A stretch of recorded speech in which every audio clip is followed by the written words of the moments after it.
Llegamos muy temprano al puerto de Magangué. Habíamos salido desde Sincelejo motivados no solo por la riqueza en fauna y flora de la Mojana sucreña, sino también por la riqueza literaria y cultural que representa el escenario más importante y vivo del Macondo de nuestro Nobel Gabriel García Márquez. Después de 2 horas de recorrido navegando por el río Grande de la Magdalena, el San Jorge, la Ciénaga de San Antonio y el río Mojana, llegamos a Sucre, Sucre. ¿Dónde vamos a llegar? Ahí donde está la ruta, así puede llegar, pero así suave cuando vamos. Buenos días. En Sucesos iniciamos un recorrido mágico con todas las aventuras del sin igual Gabriel García Márquez. Bueno, y para conocer la historia del Nobel aquí en Sucre, Sucre, nadie más indicado que el profesor Isidro Álvarez, que nos está acompañando en el día de hoy. ¿Cuánto tiempo transcurrió la vida de Gabo en esta casa? Acá, esta casa fue construida en 1947 y ellos luego salen de Sucre en 1951, o sea, estuvieron más 5 para 6 años en esta casa, pero es que aquí transcurren una cantidad de cosas. Aquí los amigos de Barranquilla le mandan los libros y es recibido una caja de libros de esos que Gabo los tenía como pues los sagrados, y eran como los libros sagrados, ¿no? Sí. De Virginia Woolf, todos estos libros que para García Márquez lo significó tanto. Sí, en la vida de Gabo y su familia, ¿qué ocurrió en esta calle? Mira, es que podríamos decir que es una de las primeras calles del pueblo, porque es la que está a orilla del río y el río era nuestra entrada, era nuestra vida. Es la calle de la Albarrada del barrio Zulia, que era donde ellos vivían. La única condición de seguridad para los niños fue que aprendieran a nadar antes de caminar, pues el pueblo estaba dividido en 2 por un caño de aguas oscuras que servía al mismo tiempo de acueducto y albañal. Los echaban desde el primer año por los balcones de las cocinas, primero con salvavidas para que le perdieran el miedo al agua y después sin salvavidas para que le perdieran el respeto a la muerte. ¿Qué representa este punto junto al puerto? Es el ambiente, la atmósfera que luego García Márquez asume para recrearnos algunos pasajes del Coronel no tiene quien le escriba. Es en este puerto donde pone a transitar al coronel a esperar esa carta que nunca le llegó. Isidro, después de leer lo que está en esta placa, podríamos concluir que Sucre es el pueblo que le abrió el corazón del amor a García Márquez. Pues claro que le abre las puertas, porque este es un pueblo dulce abierto al amor, y García Márquez lo asume de esa forma. De hecho, yo creo también que él se desprende de la masculinidad de Aracataca para encontrarse con el mundo de la feminidad en Sucre, porque aquí conoce a esa mujer que luego se va a convertir en el punto de apoyo de toda su vida.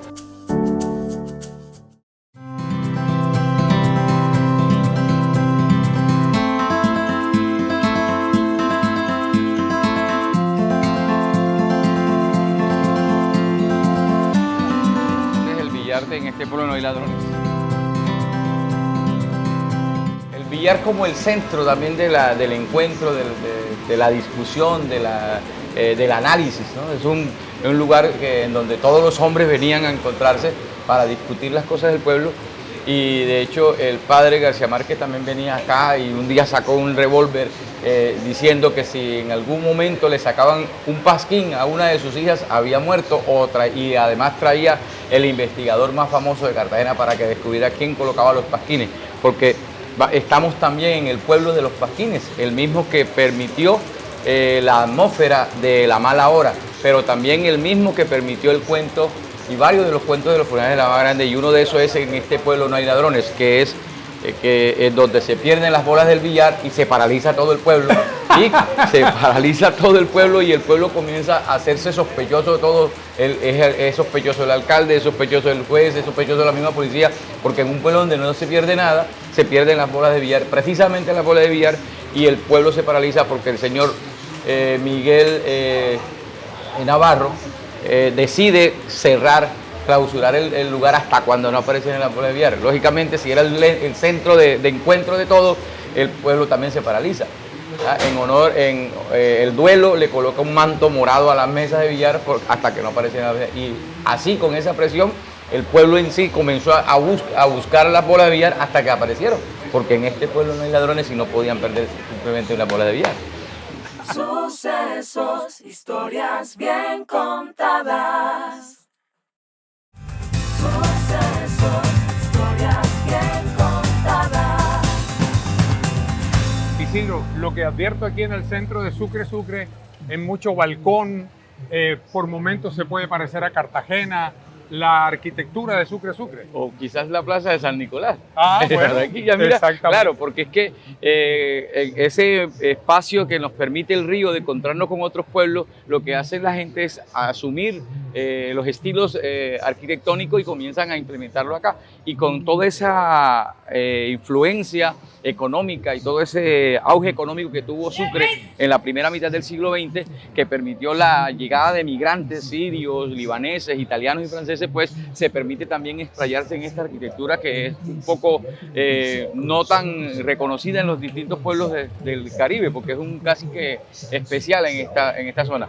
Se podría parecer a algunos escenarios de Cartagena, pero también podría parecerse a algunos escenarios de Barranquilla, porque está vinculado con las mismas raíces culturales de las poblaciones y comerciales, claro, es que siempre ha habido esa conexión. Entonces eso es lo que nos muestra la plaza, el centro del pueblo, que también se conoce como el centro histórico de Sucre, que no es solamente está marcado a través de la historia de su producción económica y del mundo de agua, sino que afortunadamente también está enmarcada dentro de esa presencia de García Márquez en este bello lugar.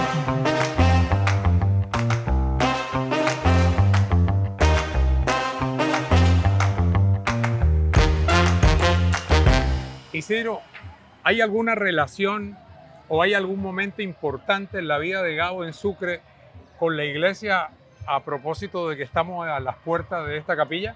Bueno, mira cómo García Márquez absorbe toda la atmósfera del pueblo.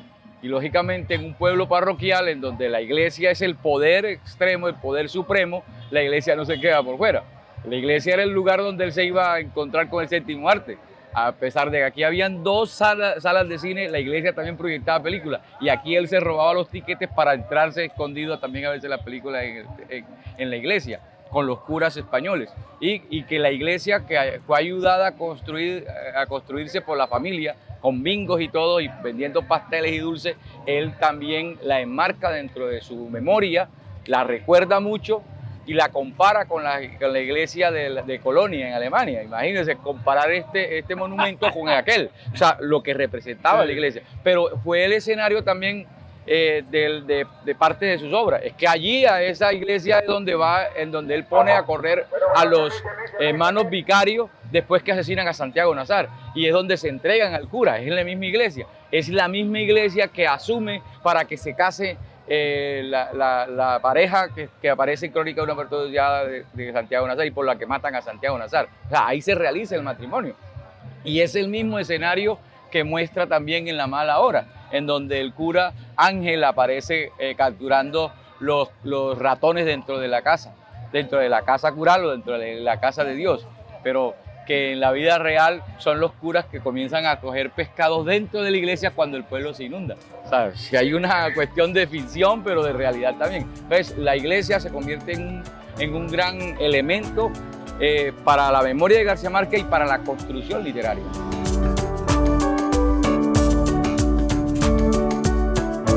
Bueno, Isidro, ¿y qué complementa esta placa con la historia de Gabo con la iglesia del pueblo? Bueno, cómo se muestra la iglesia dentro de esa experiencia vivida por García Márquez y su familia acá, pero cómo él la relaciona dentro del mundo ficcional. Es esa relación que hace con ese mundo de Europa, con Sucre, o sea, esa comparación de ese circuito, y luego la atmósfera del pueblo se convierte a girar también en torno a la iglesia y a lo que hace el cura, el poder del cura. Es que el cura entonces era el que daba los permisos hasta para entrar a ver las películas de acuerdo al catálogo que mantenía la iglesia. Es el pueblo que tenía 2 salas de cine, se permitía entrar a las salas de cine si el cura lo permitía, si la iglesia lo permitía. Y claro, lógicamente García Márquez lo que ve es ese mundo conservador, patriarcal acá, partido desde la iglesia. García Márquez lo resume en La Mala Hora cuando nos marca que el cura se pone al lado de su casa cural a ver quién entra al cine, y con las campanadas de la iglesia da la orden para entrar o no entrar a la iglesia o al teatro.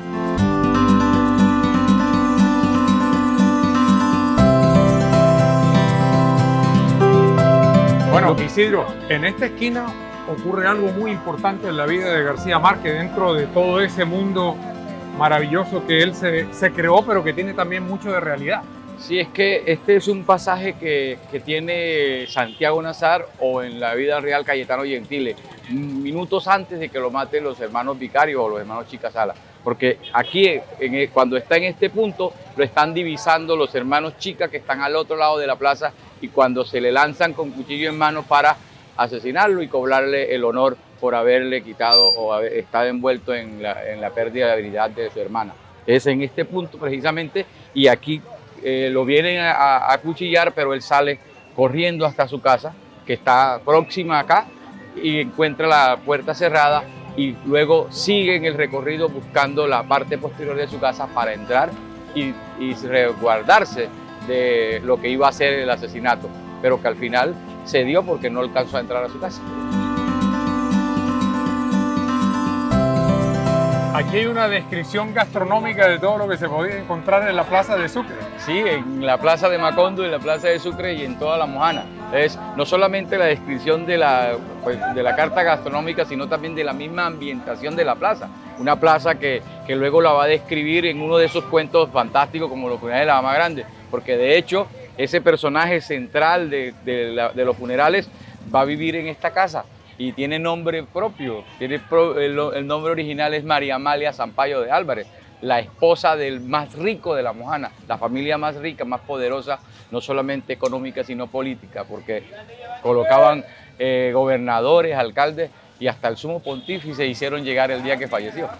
Bueno, mire esta carta gastronómica que puede estar en el menú de cualquier restaurante. Masato, bollo, morcilla, chicharrones, empanadas, butifarras, carimañolas, pan de yuca, almojábana, buñuelo, arepuela, hojaldre, longaniza, mondongo, cocada, guarapo. ¿Falta algo?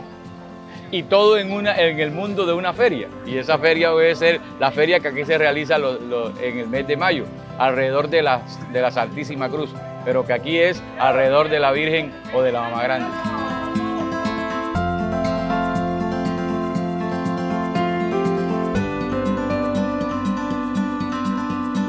Bueno, este es el recorrido que hace Santiago hasta llegar a la puerta de su casa, que la encuentra cerrada y ahí prácticamente ya advierte la muerte. Cuando los hermanos Chica lo divisan desde el otro lado de la plaza y vienen a atacarlo, él sale corriendo hasta su casa, encuentra la puerta cerrada. Minutos antes su madre la había cerrado porque él creía que su hijo estaba adentro. Y pues en búsqueda de defenderse, de salvarse de las cuchilladas, sigue corriendo, sigue su recorrido buscando la parte posterior y hace tránsito por el pasaje cultural de la Anunciada, que lo vamos a encontrar más adelante. Pasa la casa donde vivió también García Márquez. La familia García Márquez había vivido acá también antes de la casa que construyeron. Esta segunda casa pasa también por allí. Mira que son vecinos. Ajá. Y que hay una relación muy íntima entre los dos. Hace todo ese recorrido hasta acá, cruzando todas estas casas. Este es un pasaje público y que nos lleva a encontrarnos con el río. Pero hoy este pasaje está muy diferente a lo que era en ese momento. Claro que sí. ¿Y qué pasa en este pasillo cuando ya se encuentran con Santiago? Al final, al fondo del pasillo, lo alcanzan. Cuando sí, como en la novela nos hablan de que lo matan contra una puerta, contra la puerta principal de la casa, y no es así. En la vida real lo matan es contra un portón de esta casa, en este mismo pasillo. Al fondo, unos 25 pasos de su casa, lo alcanzan los hermanos Vicarios contra el portón, que lo encuentra cerrado, y allí con cuchillo capaburro, cuchillo de matarife, comienzan a descuartizarlo. Así que fue una atrocidad lo que hacen con él. En este punto precisamente lo alcanzan y comienzan a destazarlo con cuchillo, no los dos, los gemelos, como se dice en la novela, sino que eran tres. Los tres hermanos Chica Sala comienzan a a atacar, a descuartizar a Santiago. Y del otro lado del caño está la niña Güene, la tía Güene, Frida Márquez, preguntándole cuando los tipos le están dando 17, 18 cuchilladas, ¿qué te pasó, Santiago? Y Santiago le responde en su agonía, que me mataron, niña Güene, que me mataron. Y él se cae al piso y recoge sus vísceras en la mano y no muere en este preciso momento, sino que hace su regreso por el interior de esta casa hasta la casa de él nuevamente. Y allá sí se desmorona y muere a las 9:30 de la mañana, de acuerdo al acta de defunción firmada por el médico Jiménez, un médico prestigioso que fue quien le hizo la necrosis.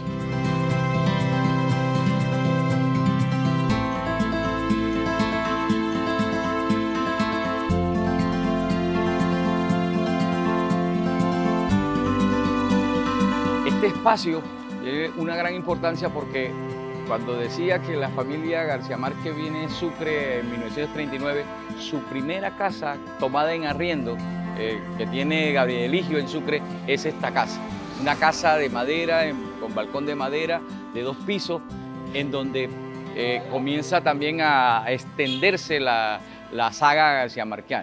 Porque aquí nace el primer García Márquez mojanero, aquí nace Jaime García Márquez el 22 de mayo de 1940, o sea, 7 meses después que llegan a Sucre, y que nace 7 mesino. Jaime casi que nace en estado moribundo, y la señora tiene una anécdota muy tremenda, Luis Santiago, es que ha muerto un señor un año antes ahorcado en la habitación principal, y su hijo nace 7 mesino, entonces los vecinos venían a preguntarle, antes que ella había elaborado su primera incubadora porque tenía una ponchera en donde mantenía al pelado ahí vivo y los vecinos venían a preguntarle si ya se había muerto el niño. Y ese momento, como Jaime nace y son sus 2 primeros años, es el homenaje que asume García Márquez luego para brindárselo en la tercera resignación, aquel cuento que se hace en La máquina de Domingo Manuel Vega. Y Jaime es casi que el personaje central de la tercera resignación. Y es el momento del nacimiento de Jaime, que nace en ese estado bastante moribundo. Nadie daba un peso por Jaime. Seguramente Jaime se va a morir. Pero además es la casa en donde nace otro personaje de la obra de García Márquez, el amigo Miguel Reyes y Palencia. Nace en esta casa. Y en esta casa, después que viven los García Márquez, el día que se va a casar con Margarita Chica y la trae en la noche de boda, la trae a desposarla aquí. O sea, es aquí donde se da el momento de esta casi que como podría describirse de una forma violenta, es donde la viola, porque ese es el momento como él mismo lo describe. Es en esta casa y de esta casa la lleva nuevamente de regreso a su casa para devolverla porque no la encuentra virgen. Mire cómo este escenario hace parte de todo el juego histórico, pero también ficcional de García Márquez.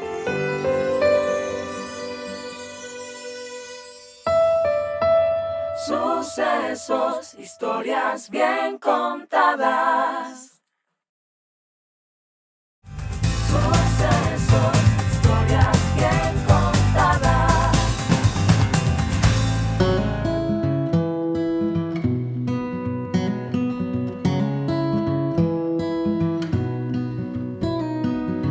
Isidro, en esta calle hay cosas muy particulares. En la época de Gao hay un colegio de hombres y uno de niñas, pero en medio del colegio está el burdel. ¿Cómo es la historia? Está la Escuela del Amor. La Escuela del Amor. Burdel. Claro, es que es la zona de tolerancia, las afueras del pueblo, y en donde se monta acá una Escuela del Amor que yo le llamo, que acá le conocen como el Burdel La Hora. Ajá. Y La Hora es un espacio pues de esparcimiento, pero no solamente para el baile y para tomar licor, sino también para estar con las muchachas del burdel. Aquí se prestan los servicios sexuales y aquí culturalmente a los jóvenes, a los muchachos entre los 13 a 15 años, los padres deciden traer a sus hijos para la iniciación sexual.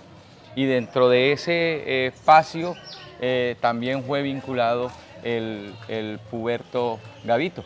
Sí, Gavito lo mandaron a cobrar unas cuentas del padre, quien repartía medicina, él era médico tegua acá, y entonces fiaba, y luego cuando Gavito venía en vacaciones lo mandaba a cobrar a los clientes y lo mandó una vez, parece que fue un convenio entre el dueño del burdel y don Eligio. Lo mandan hasta acá a cobrar las cuentas y cuando toca la puerta y pregunta por don Eligio Molina, sale una muchacha con vestidos transparentes, lo toma de la mano, lo arrastra y el pobre Gabo desesperado y lo mete a uno de los cubículos, lo lanza en una cama de viento y luego ella como una gran mariposa comienza a revolotear en la sala y se deja caer con sus muslos asopados en el cuerpo indefenso del muchacho y en ese momento el tipo comienza en estado de sufrimiento y pierde la dignidad. Nuestro Nobel pierde la vida en este espacio, en uno de los cubículos por una de las muchachas que podía ser Orfelina Gutiérrez, que podía ser la misma Orfelina Castro, que es la Espuelúa, la primera prostituta de Bacondo, la primera prostituta de Sucre, la que se encarga de iniciar a todos los jóvenes como Gabo, así como él mismo lo recrea en Vivir para Contarlo, que no es un invento de Isidro, y es una cuestión que él mismo, García Márquez, nos los entrega en sus memorias, Vivir para Contarlo. Bueno, qué callecita esta, ¿no? La calle de la hora.